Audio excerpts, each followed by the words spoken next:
نحمده ونصلي على رسوله الكريم اما بعد فاعوذ باللہ من الشیطان الرجیم بسم اللہ الرحمن الرحیم کیف تکفرون باللہ وکنتم امواتا فاحیاکم، تم اللہ تعالی کے ساتھ کیسے کفر کرتے ہو حالانکہ تم مردہ تھے، فاحیاکم، اس نے تمہیں زندہ کیا، ثم یمیتکم ثم یحییکم، پھر تمہیں مار ڈالے گا پھر زندہ کرے گا، ثم الیہ ترجعون، پھر اسی رب کی طرف تم دوبارہ لٹائے جاؤ گے۔ هو الذی خلق لکم ما فی الارض جميعا، وہ اللہ جس نے تمہارے لیے زمین کی تمام چیزوں کو پیدا کیا، ثم استوى الی السماء، پھر آسمان کی طرف قصد کیا، فسواہن سبع سماوات، اور ان کو ٹھیک ٹھاک 7 آسمان بنایا، وہو بکل شیء علیم، اور وہ ہر چیز کو جانتا ہے۔ آج کی ان آیات کے اندر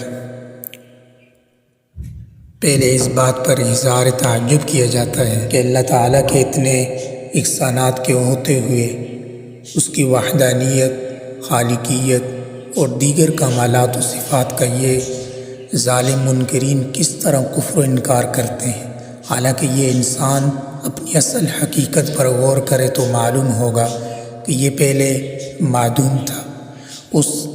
رب نے ان کو دوبارہ جو ہے وجود بخشا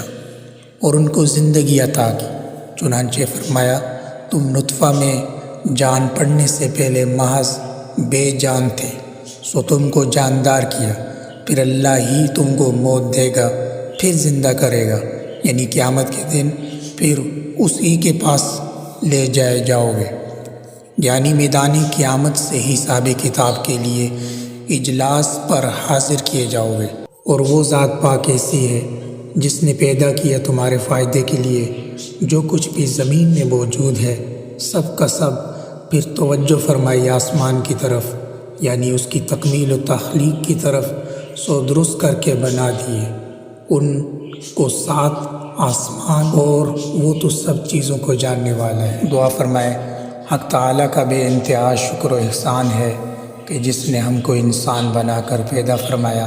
اور اسلام اور ایمان سے نوازا۔ یا اللہ اپنی اطاعت اور بندگی کی ہم کو توفیق عطا فرما اور ہر طرح کی نافرمانی سے ہم کو کامل طور پر بچنے کی سعادت نصیب فرما، آمین یا رب العالمین۔ الذي نزل الفرقان على عبده ليكون للعالمين نذيرا